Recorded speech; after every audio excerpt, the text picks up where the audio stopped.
안녕하십니까? 부산시가 한 해 수천억 원의 출산 보육 예산을 쓰고 있는데요. 정작 아이를 낳고 기르게 될 청년들을 붙잡기 위한 일자리 예산은 턱없이 부족한 실정입니다.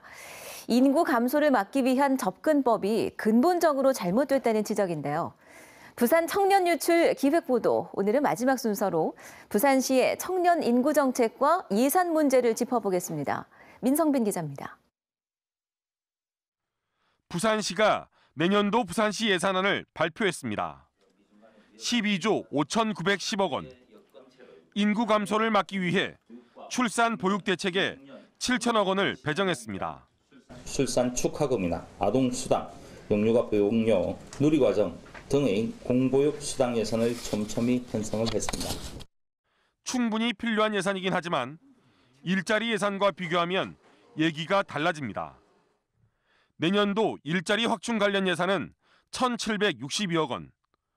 출산 보육 예산의 4분의 1 수준이고 아동가정 양육수당 지원 예산보다 적습니다.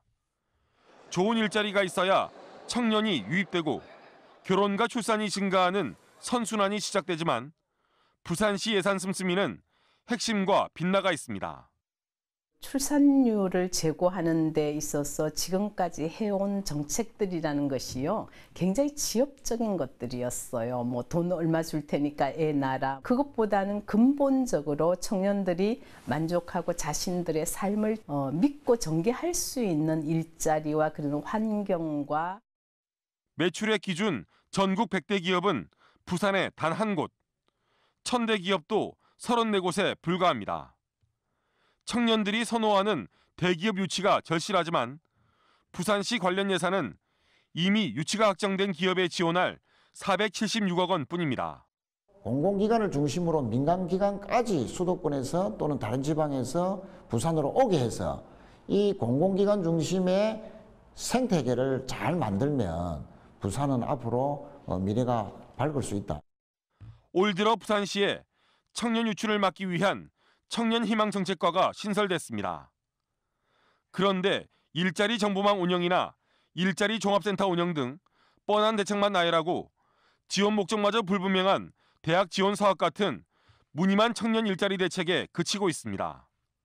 다른 도시들에서는 거의 청년센터, 중간 지원 조직, 청년들이 운영하는 어떤 공간들 이런 것들이 많이 생겨나고 있는데 아직 그 단계까지는 못 왔거든요, 부산이.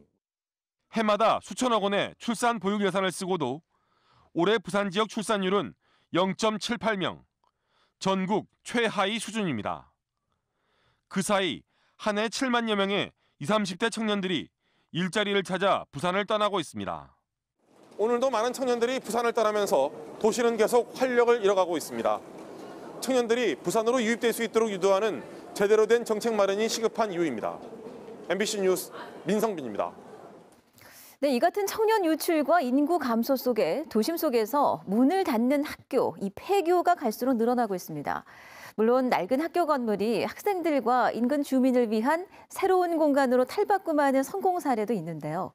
여러 가지 제약에다 폐교 수가 급증하면서 지금 부산 교육청의 고민이 깊어지고 있습니다. 정세민 기자입니다. 부산 시내 한 초등학교입니다. 지난 2003년 1,000명에 육박하던 학생 수가 불과 15년 만에 4분의 1 수준에도 못 미치는 230명 규모로 떨어졌습니다. 학생들로 북적이던 복도는 텅 비어 있고 남은 교실은 체험교실과 실습실로 용도를 바꾸어 보지만 역부족입니다. 결국은 내년 3월 인근의 학교와 통합을 결정했습니다. 아시다시피 15년 동안에 이제 인구가 감소하고 특히 반여동의 인구가 줄어들므로 인해서 교실이 최초에 생각했던 그런 규모에서 급격하게 줄어드니까. 실제 부산의 학령 인구는 지난 2000년 63만 명에서 시작해 20년 만에 절반 수준으로 떨어졌습니다. 이 과정에서 위봉초와 반여초등학교가 합쳐지고 덕천중학교와 덕천여중이 남녀공학으로 통합이 결정되는 등 통합 대상 학교가 늘고 있습니다. 학생 수 감소로 통폐합을 통해 문을 닫는 학교가 점점 늘어나면서 이들 폐교 부지와 건물을 어떻게 활용하느냐가 부산교육청의 과제로 남았습니다. 방탄소년단 박지민 군의 모교로 더 유명한 옛 회동초등학교 부지입니다. 건물의 3, 4층은 초등학생들을 위한 창의 공작소라는 과학실험 교육 장소로 1, 2층은 중학생들을 위한 영양교육 체험관으로 다시 태어났습니다. 전문 인력과 우수한 설비를 가지고 아이들이 상상한 것을 보다 더 구체화할 수 있다는 게 저희 공작소의 장점이고, 학교에서 하기에는 힘든 부분들을 연결시켜서 저희 공작소에서 구현한다는 것에 의미를 두고 있습니다. 그러나 모든 폐교가 다 이렇게 변신에 성공할 수는 없습니다. 학생들의 접근성, 인근 주민들의 반응, 해당 지자체와의 관계 등 제약을 받는 점이 많이 있기 때문입니다.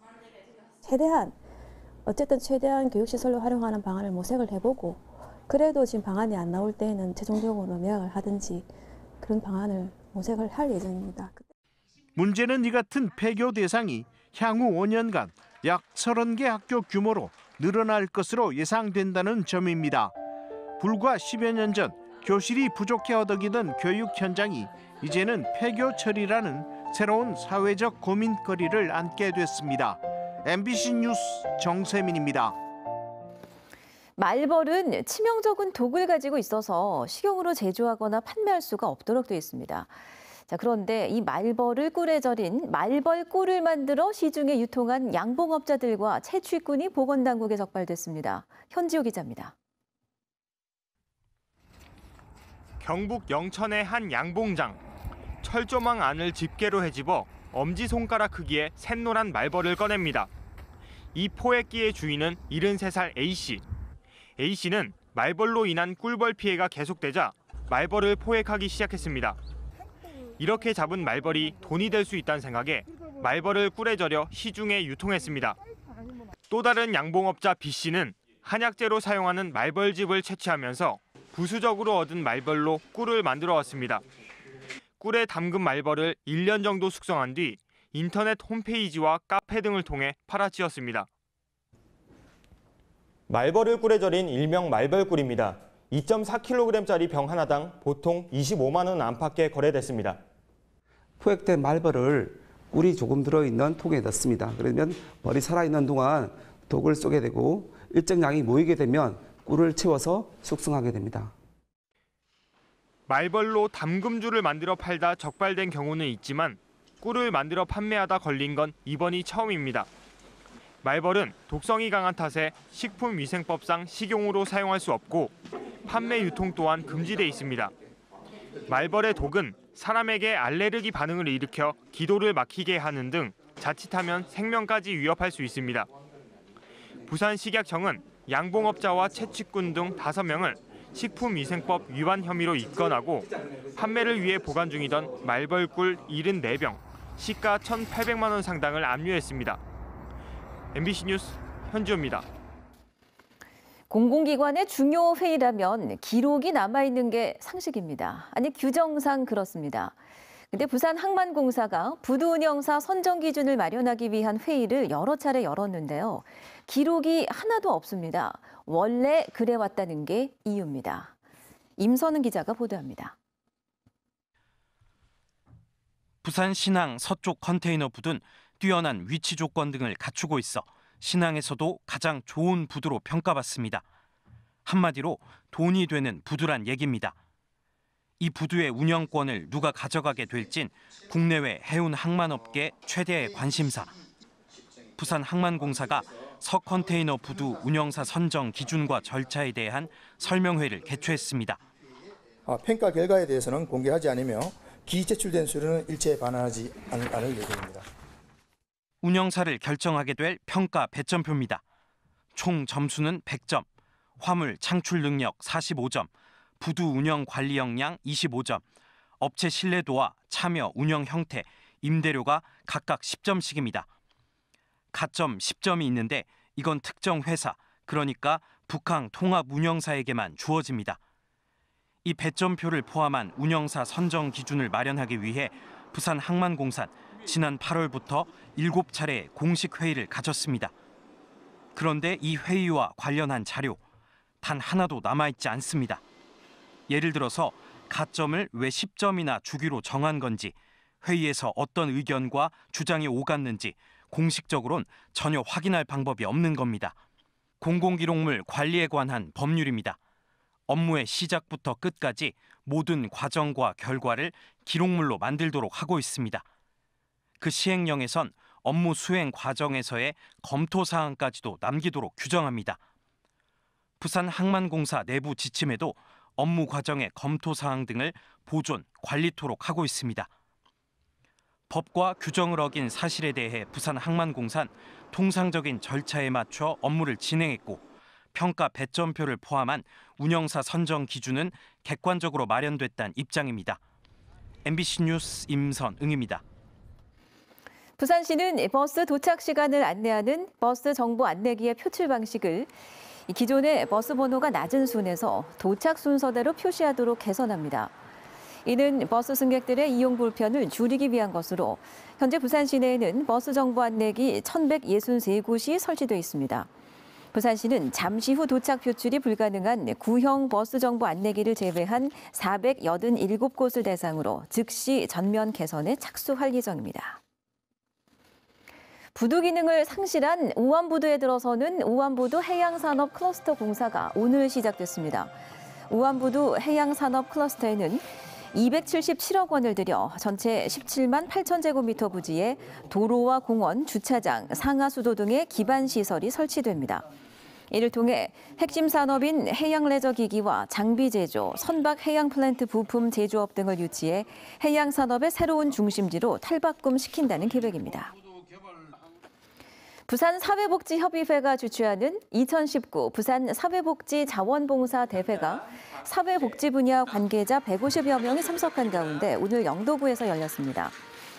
이날 행사에서는 부산광역시장상과 MBC 아름다운 천사상 등 4개 부문에서 자원봉사 유공자와 우수 인증요원 표창이 이루어졌고 수상자들에게는 상금과 상패가 수여됐습니다. 미중 무역 분쟁으로 부산 지역 수출업체들은 단기적으로 수출이 늘어나는 등 반사 이익을 보는 것으로 조사됐습니다.